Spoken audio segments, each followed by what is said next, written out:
spread, protected the poorest from the worst fallouts of the lockdown, and helped stabilize the economy. Our aim has been not only to save people from the virus, but also save people from dying of hunger. Globally, the international community has taken some welcome steps to mitigate the adverse effects of COVID-19. But much more needs to be done, particularly for the poor, who are hit the hardest, both in rich and the poor nations.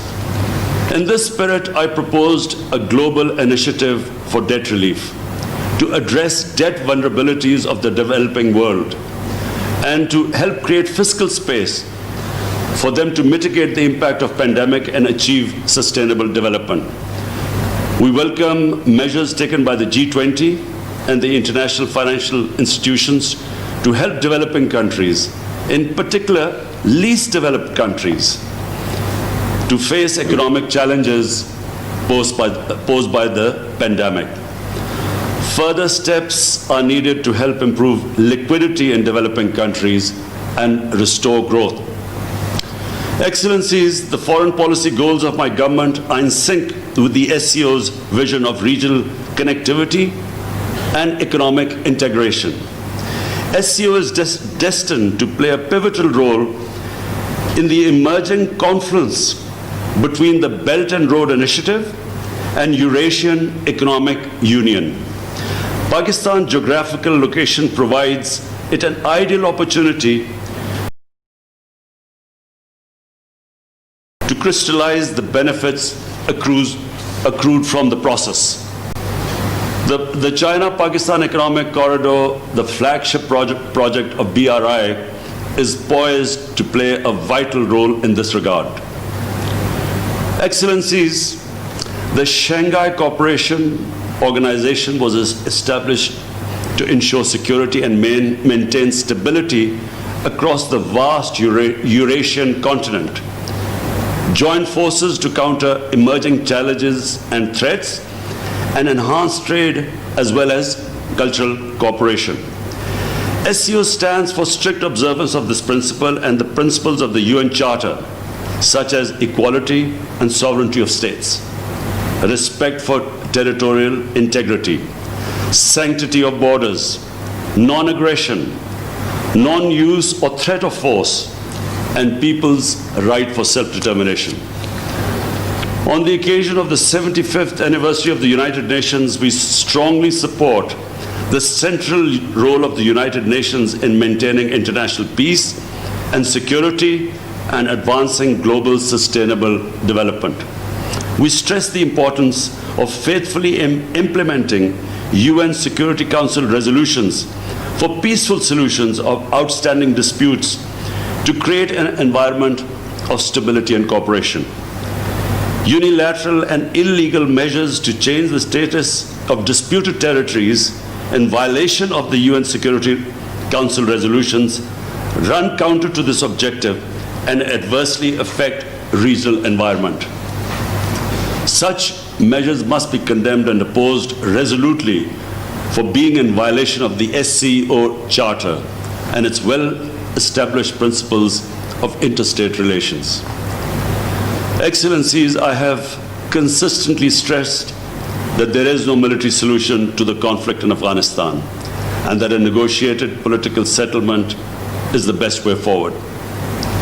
As a shared responsibility, Pakistan has steadfastly supported the Afghan-led and the Afghan-owned peace process. Our positive contribution facilitated the US-Taliban peace agreement.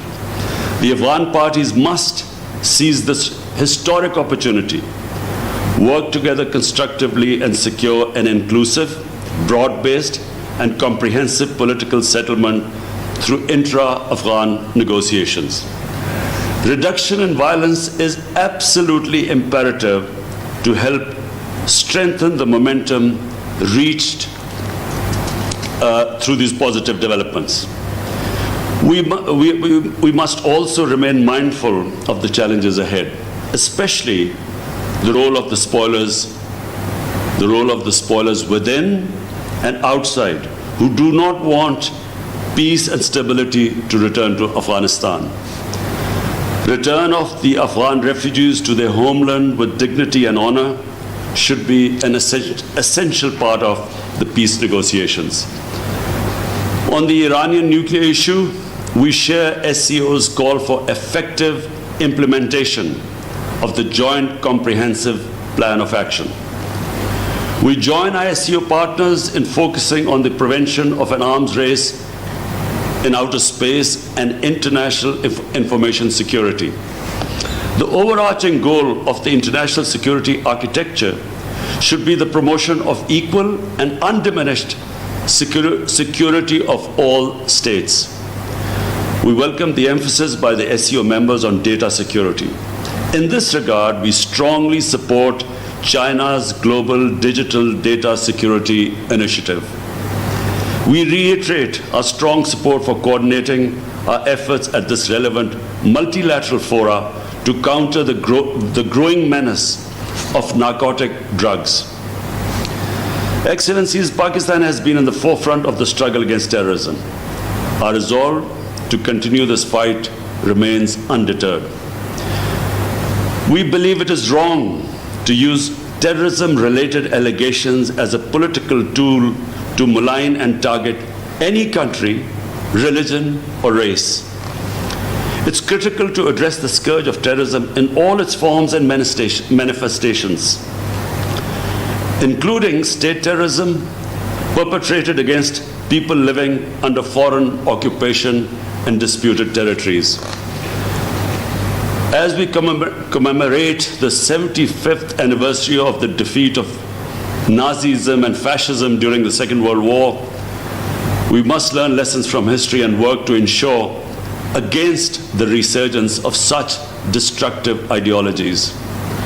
We must also continue to steadfastly oppose extremist and xenophobic tendencies, including racist ideologies inspired by neo-Nazism and Islamophobia. We must resolutely oppose divisive policies based on prejudice and discrimination and focus on building interfaith and cross-cultural bridges. It is imperative that willful provocations and incitement to hate, especially on religious grounds, are universally outlawed. Deliberately insulting religions and sacred religious symbols provokes hatred and violent extremism, leading to further polarization and fragmentation of humanity. Therefore, SCO members should continue to call for mutual respect of all religions and beliefs and for fostering a culture of peace, fraternity, and harmony.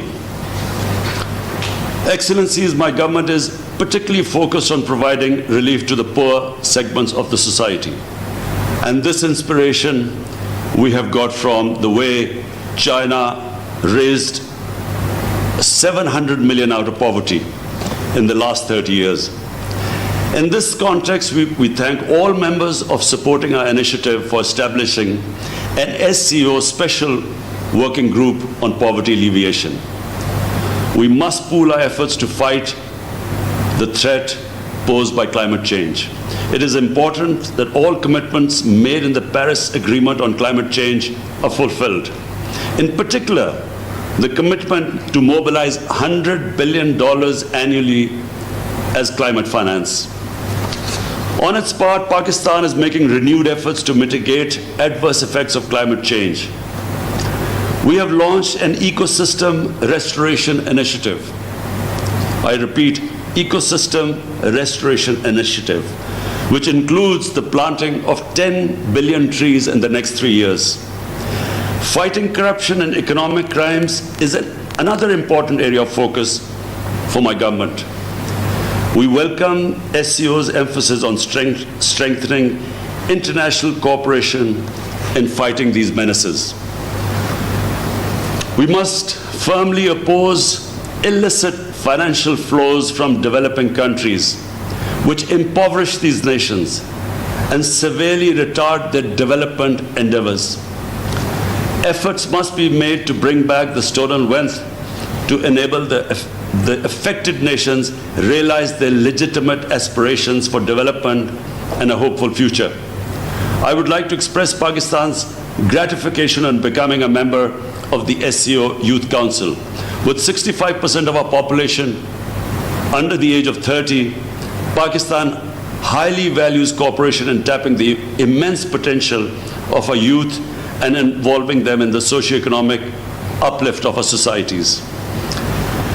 Excellencies, going forward, I would like to make 6 specific proposals aimed at galvanizing our mutually beneficially result-oriented efforts through the SCO platforms. First, we should create an SCO knowledge bank of best practices to fight COVID-19 in order to guide us through the second wave and beyond. Second, we should work out a strategy as an SCO action plan to mitigate the adverse effects on the economy of COVID-19. And it should be short-term, medium, and long-term, including by prioritization an SCO unified framework for emergency preparations developed in consultation with the WHO. Number 3, we should take a united stand that the COVID-19 vaccine must be viewed as a global public good, affordable and accessible to all. Fourth, we should call for more measures by G20 to meet common challenges like climate change, deteriorating environment, widening inequality within and among nations, poverty, disease, hunger and sustainable development, and above all, the illicit movement of money from developing world to offshore bank accounts to rich countries, which is devastating the developing world. Fifth, we should formulate a multi-year SCO youth strategy with a focus on building partnerships among educational institutions. Sixth, we should develop SCO partnership for technology, offering scholarships and exchange programs for youth in the scientific field. I wish this meeting all the success. Thank you. Wazir